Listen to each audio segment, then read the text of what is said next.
শুভ সকাল বন্ধুরা, আজকে বকখালির দ্বিতীয় দিন থেকে শুরু করা হচ্ছে। ব্রেকফাস্ট থেকে আমি আমার ব্লগটা শুরু করছি। ঘুম থেকে উঠলাম প্রায় 9টার সময়। 9টার সময় উঠে একটু ব্রাশ করে ফ্রেশ হয়ে বেরিয়ে পড়লাম ব্রেকফাস্টের জন্য। তো দুটো তিনটে জায়গায় খুঁজলাম, তো আলটিমেট এই দোকানটাতেই ঢুকলাম। দেখলাম একটু পরিষ্কার পরিচ্ছন্ন, তো এই দোকানটাতে ঢুকে আমরা ব্রেকফাস্টটা করে নিচ্ছি। দেখতেই পেলে আমরা কি করছি কচুরি।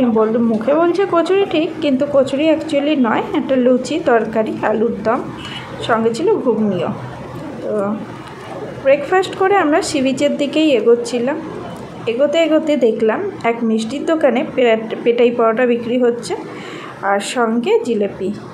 তো তখন দেখে মনে হলো এখান থেকেই পেটাই পরোটা খেলে ভালোই হতো। এটা হলো সি বিচ যাওয়ার রাস্তা, হেঁটে হেঁটেই যাচ্ছি। তো হাজব্যান্ড বলছিল একটা টোটো করবে, কিন্তু আমি বললাম না, হেঁটে হেঁটে যাওয়ার মজাটাই কি আলাদা, তাই না বলো?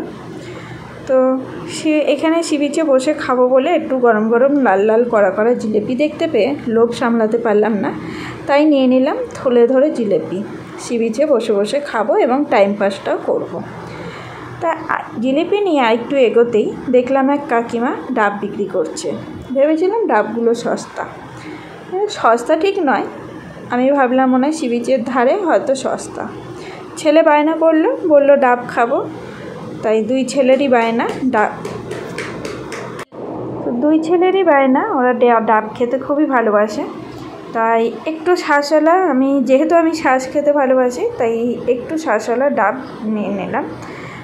সঙ্গে শাঁসটা ভাবলাম দুটো ডাবই নিলাম। নিয়ে ছেলেরা শেষে খেতে না পেরে আমাকে একটু দিল। আমি আর খেলাম না, কারণ আমি আলাদা করে নিলাম না, কারণ হচ্ছে ওই যে খেয়ে দিয়ে এলাম, পেটটা পুরো ভর্তি হয়ে জ্যাম হয়ে আছে, তো সেই হিসাবে আমি নিলাম না। তো সে আলটিমেট আমাকে খেতেই হলো। ছোটো ছেলে পুরোটা খেতে পারলো না, আমাকে দিয়ে দিল, তাই আমি খেয়ে নিলাম। কিন্তু লোভটা আছে কিন্তু শ্বাসের দিকে। এইরকম ডাবের শ্বাস খেতে কিন্তু বেশ ভালো লাগে। এরকম কার ভালো লাগে বলো তো?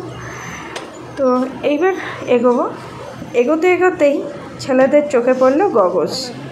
যেহেতু আমরা পড়েছি, এখন ওদেরও দরকার। ওরা আর একদম তাকাতে পারছে না, এত রোদ্দুর লাগছে ওদের, এত রোদ্দুর লাগছে। বড় ছেলে তো বলছে যে মা ভীষণ রোদ্দুর লাগছে, আমি তাকাতে পারছি না, খুব যন্ত্রণা করছে।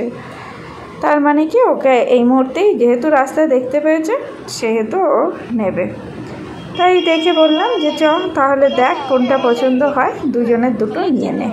স্বাভাবিক রোদ্দুরে একটা লাগবেই, কিন্তু আমি ভেবেছিলাম এটা এখান থেকে না নিয়ে যদি বাড়ি ফেরার রাস্তায় নিতাম তাহলে হয়তো ভালো হতো। অ্যাকচুয়ালি আমাদের বাড়ির সামনে, তো জিনিসটাও ভালো পেতাম এবং দামটাও ঠিকঠাক হতো। তো সি বিচের রাস্তা সি বিচের কাছাকাছি আমি অলরেডি চলে এসেছি, দেখে তো বুঝতেই পারছো। এখানে বিভিন্ন ভ্যারাইটিস দোকান রয়েছে, আর যেখানেই একটা স্পট আর কি, দেখতে যাওয়ার যে স্পটগুলো হয়, সেই স্পটে তো সব ধরনের এই ধরনের তো জিনিস থাকবেই। সে যেখানেই যাই না কেন, দীঘা পুরী যেখানেই যাই না কেন। তোমাদের মনে বলতে আমি ভুলেই গেছি, আমি গিয়েছি বকখালি।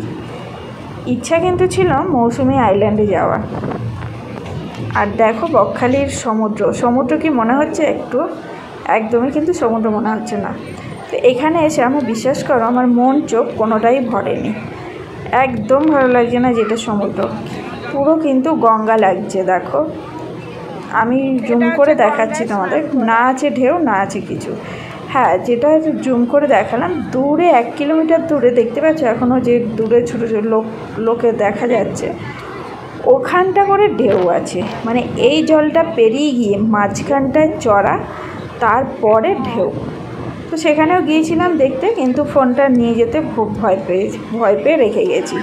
বাই চান্স দুটো ছেলেকে নিয়ে যদি পড়ে যাই। ওর বাবা এই পারেই ছিল, তাই আমাকে এই জলটা পেরিয়ে ওই পারে সমুদ্রের যে ঢেউটা, ওই ধারে গেছি। তো মিয়া বিবি তো দুজনে বসে জিলিপিটা খেতে টাইম পাস করতে শুরু করে দিয়েছি। এমনি সি বিচে বসে আড্ডা মারতে কিন্তু বেশ দারুণ লাগে, আমার সত্যি খুব ভালো লাগে। তো একটা সি বিচের যে হাওয়া, সেটাই। আর বিভিন্ন মানুষ দেখবো, বিভিন্ন কার্যকলাপ আর কি, মানুষদের চান করা, সাঁতার কাটা, তো এইগুলো তো আছেই, এগুলো দেখা। তারপরে তো এই ঘোড়ায় চাপা এগুলো তো রয়েছেই। তো এই দেখো এবার আমি চলে যাচ্ছি। আসলে আমার বর কিন্তু এই ভিডিওটা ক্যামেরাটা ধরেছে, হাত দিয়ে পুরো আড়াল করে রেখে দিয়েছে। দেখো এবার দুই ছেলে আমাকে নিয়ে যাচ্ছে, মা চলো মা চলো। তা আমি কিছুটা গিয়ে ফিরে এসেছি, তো আমি আর যেতে পারছিলাম না, তাই আমি কিন্তু এগিয়ে আসছি যে না আমি যাব না, তোরা যা। ওরা ওখানেই, কিন্তু আমার ছোটো ছেলের তো খুব ইচ্ছা একদম বড় ঢেউয়ে যাবে, কিন্তু আমি যেতে দিচ্ছি না। এবার ওর বাবাকে পাঠালাম, তুমি ওদের সামলাও গিয়ে, কারণ আমার ছোটো ছেলেটা ভীষণ দুরন্ত, তো কিছু মানে না, ওর মন চাইলে ও যা খুশি করতে পারে। তো যাই হোক, ওই জন্য পাঠিয়ে দিলাম ওর বাবাকে। আমি বললাম আমি বসে আছি, তুমি যাও, আমি পারবো না সামলাতে। তো ওর বাবা গেছে পিছন পিছন, বাবাকে নিয়ে গেছে ওই ধারটায়। ওদের ইচ্ছা বড় সমুদ্রের, মানে ওই সাগরের আর কি, ওই সাগর বলছি সরি, ওই যে ওই বড় বড় ঢেউ দেখতে পাচ্ছ, দেখাচ্ছে আমি জুম করে, ওই বড় ঢেউয়ের দিকেও যাবে। মানে এই মাঝখানটা কিন্তু চওড়া আছে, এই জলটা পেরিয়ে গিয়ে মাঝখানে চর আছে, চওড়া বলছি চর আছে, ওই চরটা পেরিয়ে গিয়ে কিন্তু ঢেউ দেখা যাচ্ছে। দেখো ওই ঢেউয়ে আমার ছোটো ছেলে যাবে। বড় ছেলের একটু হলেও ভয় আছে, কিন্তু ছোটোর তো একদমই ভয় নেই। তো বাবা নিয়ে যাচ্ছে।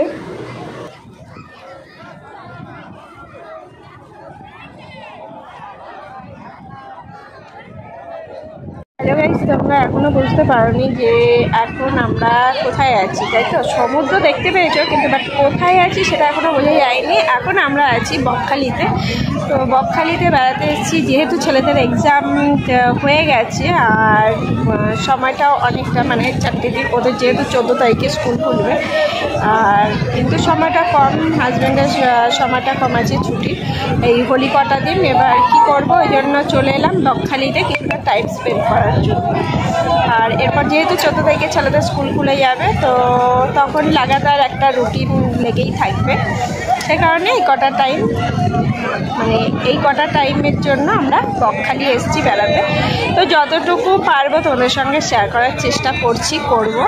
তো আশা করি তোমাদের ভিডিওটা ব্লগটা ভালো লাগবে, তোমরা কন্টিনিউ করো। আর যারা নতুন আছো আমার ব্লগে বা নতুন এসেছো, ভিজিট করছো, তাদেরকে অবশ্যই বলবো সাবস্ক্রাইব করে বেল আইকনটা প্রেস করে দিও। চলো দেখতে থাকো আমার ব্লগটা।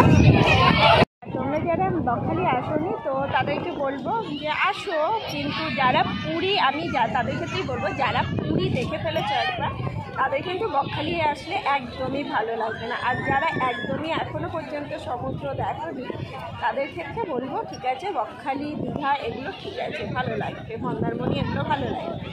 কিন্তু বাট আমরা পুরী টুরি ঘুরে এসেছি, ওই সমুদ্র দেখে আসার পর আর বকখালির সমুদ্র একদমই চোখে লাগছে, মানে যেন মনে হচ্ছে গঙ্গা। তো এইরকমই আর কি আমাদের মনে হচ্ছে।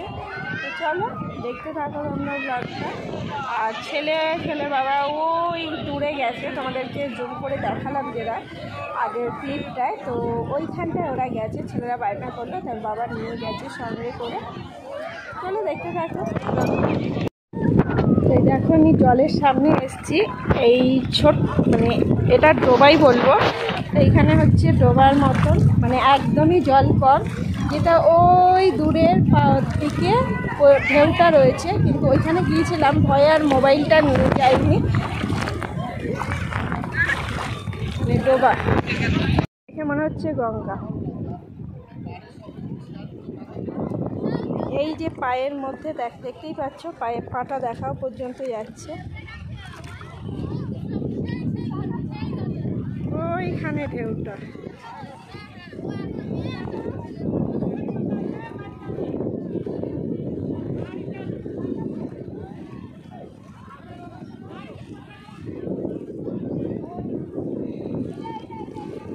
প্রায় 1 কিলোমিটার গিয়ে তারপরে ঢেউয়ের জলটা পাওয়া যাবে।